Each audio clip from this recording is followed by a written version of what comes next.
Yang akan kami angkat dalam Editors View kali ini adalah terkait dengan aksi Presiden Joko Widodo Tokcer RI ketiban cuan sampai dengan 514,3 triliun rupiah dari hilirisasi dan larangan ekspor biji nikel. Kita lihat artikelnya di cnbcindonesia.com, aksi Jokowi Tokcer RI ketiban cuan sampai dengan 514,3 triliun rupiah. Kita akan lihat seperti apa sebetulnya langkah dari pemerintah terkait dengan hilirisasi dan juga efeknya kepada pertumbuhan ekonomi Indonesia dan juga ekonomi di dalam negeri, kemudian juga seperti apa sebetulnya langkah ini juga masih menjadi suatu tantangan begitu bagi pemerintah Indonesia. Dan saat ini untuk mengulas terkait dengan isu ini sudah hadir langsung ya di studio CNBC Indonesia, ada Managing Editor CNBC Indonesia, ada Mbak Wilda Asmarini dan juga ekonomis dari CNBC Indonesia Research, Mbak Esa Maisaro. Selamat pagi. Selamat pagi Mbak Iva.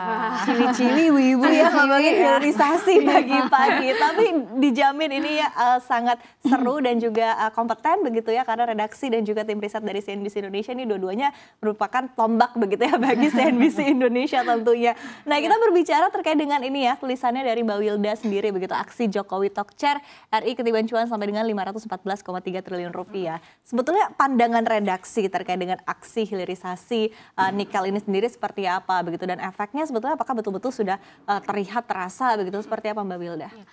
Kalau bisa kita menilik ke belakang at least 5-10 tahun ke belakang, bisa dibilang memang bisa dibilang memang jauh berbeda, terutama misalnya dari sisi nilai ekspornya dan berapa investasi dan jumlah smelter yang dibangun kayak gitu. Nah, itu juga bisa dibilang cukup sukses ya, maksudnya hilirisasi Indonesia dari sebelum katakanlah 5-10 tahun yang lalu tuh smelter industri smelter nikel di Indonesia tuh masih bisa dibilang masih dihitung jari lah maksudnya yang beroperasi.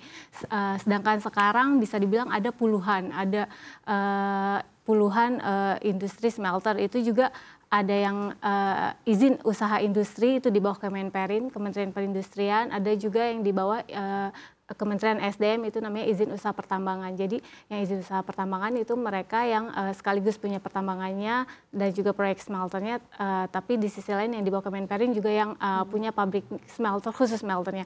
Itu kita bisa dibilang kalau dari data yang ada itu jauh signifikan meningkatnya ya, meningkat pesatnya. Dan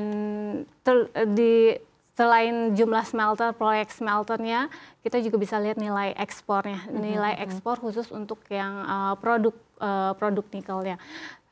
Ketika misalnya 5 tahun lalu lah, at least 5 tahun lalu itu bisa dibilang ketika kita benar-benar baru memulai program hilirisasi itu, nilai ekspor kita masih sekitar 3 miliar dolar kayak gitu, 3 miliar something, 3,8 something. Tapi sekitar 2022 tahun lalu itu udah melejit 10 kali lipat, udah bisa sampai 33,8 miliar dolar. Artinya berhasil begitu ya, bisa dikatakan. Iya, ya? Bisa dibilang berkontribusi untuk meningkatkan nilai ekspor kita juga dan nilai investasi juga sih di dalam negeri. Baik. Tadi artinya dinilai oleh tim redaksi CNBC Indonesia sebetulnya berhasil begitu ya. On progress lah paling tidak begitu kan, seiring dengan tadi jumlah smelter yang bertambah, kemudian nilai ekspornya juga melejit begitu ya dalam kurun waktu 5 tahun terakhir ya Mbak Wilda. Tapi dari Mbak Esa sendiri begitu, dari tim riset sendiri melihatnya seperti apa terkait dengan hilirisasi ini begitu? Tadi bisa dikatakan memang sebetulnya ketika dalam 5 tahun terakhir cukup oke begitu, progresnya cukup baik begitu. Tapi sebetulnya ini kan perjalanan yang masih sangat panjang ya Mbak Esa ya.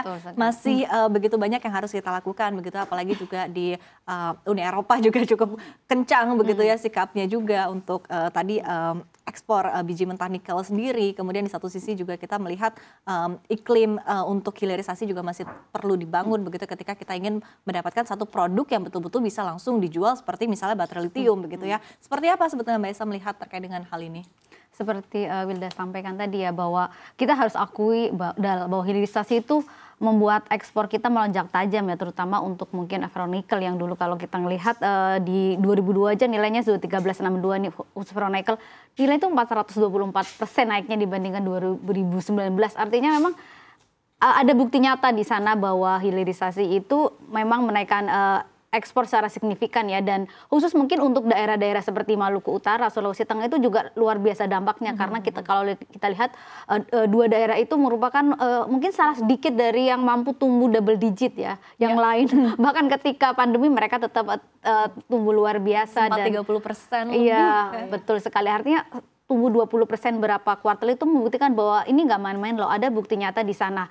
Kita harus lihat bahwa hilirisasi itu tidak hanya mungkin soal ekspor ya, tapi juga ada soal penciptaan lapangan kerja, ada soal nilai tambah pajak, ada juga soal mungkin berdampak luar biasa mungkin ke sekitar ya. Kita mungkin lihat ekonomi lokalnya juga ada, bahwa memang kita harus maju, tetap maju walaupun mungkin banyak tantangan ya, dan juga kita mungkin baru berapa langkah ke depan, tapi hilirisasi bagaimanapun menurut saya adalah salah satu kewajiban kita untuk menjadi bagian supply chain global dan untuk lebih menjadi negara maju, masa kita ngandelin bahan mentah terus gitu. Betul tadi ya, dan apalagi efeknya juga sudah mulai terlihat begitu, efeknya berlipat ganda juga bagi pertumbuhan ekonomi daerah begitu kan, dan tadi juga bagi pendapatan negara juga ya Mbak Esa ya, jadi artinya efeknya juga banyak, apalagi ini juga merupakan salah satu strategi yang bisa kita lakukan ya untuk menjadi negara maju, karena ayolah gitu gantian Jangan dong terus gitu ya jadi negara maju. Masa negara lain aja yang maju, kita nggak boleh maju gitu. Itu bisa bilang karena jauh banget ya antara harga